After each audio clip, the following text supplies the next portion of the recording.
Inverse trigonometry function का एक और क्वेश्चन हम जो है सॉल्व करेंगे। इस क्वेश्चन को क्या करना है, सिंपलेस्ट फॉर्म में करना है। ठीक है, ये इनवर्स ट्रिग्नोमेट्री फंक्शन क्लास 12 का मैथमेटिक्स है। अब यहाँ पर हम इसका क्या करेंगे, सॉल्यूशन फाइंड करेंगे। यानी इसको करना क्या है, सिंपलेस्ट फॉर्म में करना है। सिंपलेस्ट फॉर्म मतलब आप सीधा सीधा कह सकते हैं, सिंपलेस्ट फॉर्म का मतलब कि इसकी वैल्यू फाइंड करिए, बस सिंपल। इसकी वैल्यू बता दीजिए कि इसको हल करने पर इसका मान क्या होगा, वही हो जाएगा आपका सिंपलेस्ट फॉर्म। तो देखिए यहाँ पर हम क्या करने वाले हैं, ये जो ब्रैकेट के अंदर लिखा हुआ है पहले इसको हम सॉल्व करेंगे, और इसको सॉल्व करने के बाद इसको हम क्या करेंगे, इसको tan के फॉर्म में किसी तरह लेकर आएंगे। तो tan के फॉर्म में इसको कैसे लेकर आएंगे, जरा उसको देखिए। यहाँ 1 माइनस कॉस थीटा लिखा है, यहाँ पर आप कॉन्जुगेट मल्टीप्लाई नहीं करेंगे। कॉन्जुगेट मल्टीप्लाई करेंगे मामला फंस जाएगा। तो आप यहाँ पर क्या करेंगे, जरा देखिए। तो करेंगे क्या यहाँ पर, तो सबसे पहले देखिए हम यहाँ पर कुछ फार्मूला डिस्कस कर लेते हैं। देखिए cos 2 थीटा का जो फार्मूला होता है, 3 फार्मूला हम आपके सामने डिस्कस करेंगे। एक होता है cos square theta minus sign square theta, और एक होता है 1 माइनस 2 साइन स्क्वायर थीटा, और एक होता है 2 cos स्क्वायर थीटा माइनस 1। ये तीन फार्मूला जो है cos थीटा का यहाँ पर हमने डिस्कस किया, ये होता है। अब यहाँ में कौन सा ऊपर वाला फार्मूला यूज करना है cos थीटा के जगह पे, कौन नीचे cos थीटा के स्थान पर हम यूज करेंगे। अब आप देखिए यहाँ पर 2 थीटा लिखा है, यहाँ पर थीटा लिखा है, ठीक है, लेकिन यहाँ पर cos थीटा लिखा हुआ है, यानी यहाँ पर एंगल हाफ है। तो यहाँ अगर एंगल हाफ करेंगे तो यहाँ पर थीटा बाई 2 हो जाएगा, यहाँ पर थीटा बाई 2 हो जाएगा, इसी तरह यहाँ पर थीटा बाई 2 हो जाएगा, यहाँ पर भी थीटा बाई 2 हो जाएगा।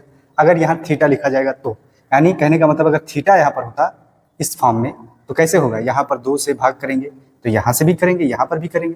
तो यानी अगर यहाँ पर हम करें कि यहाँ पर आपका केवल थीटा लिखा हुआ है, तो इसका मतलब क्या है कि यहाँ से 2 भाग किया गया होगा तभी 2 कट गया होगा। तो यहाँ पर 2 हो जाएगा, यहाँ पर भी 2 हो जाएगा, यहाँ पर भी 2 हो जाएगा, यहाँ पर भी 2 हो जाएगा। ये इस तरह से फार्मूला इसका बन जाएगा।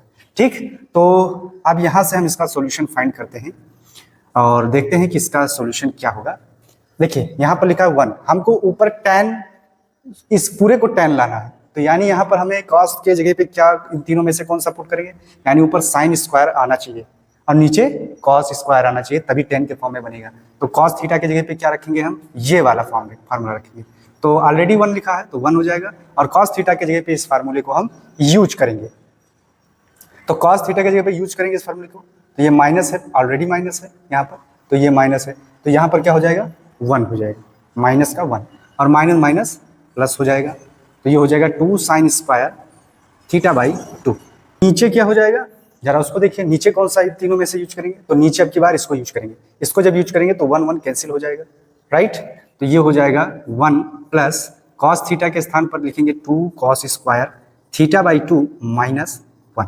तो 1 से 1 ये कैंसिल, 1 से 1 ये कैंसिल, और यहाँ देखिए ये बचेगा टोटल, तो 2 से 2 भी कैंसिल हो जाएगा। तो आपके पास ऑल ओवर आएगा इसके अंदर root sine square theta by 2 और नीचे cos square theta by 2, right. अब sine square upon cos square क्या हो जाएगा, tan स्क्वायर, ठीक है। तो ये हो जाएगा tan इनवर्स, और ब्रैकेट में हो जाएगा root tan square theta by 2, right. ये हो जाएगा। अब रूट से बाहर निकलेगा तब आपको कुछ मिलेगा tan inverse tan theta by 2। अब यहाँ पर हम 2, अब यहाँ पर हम क्या करेंगे, जरा इसको देखिए।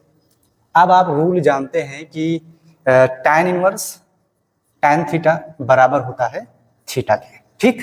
तो ये क्या हो जाएगा, थीटा बाई 2, और ये है इसका आंसर।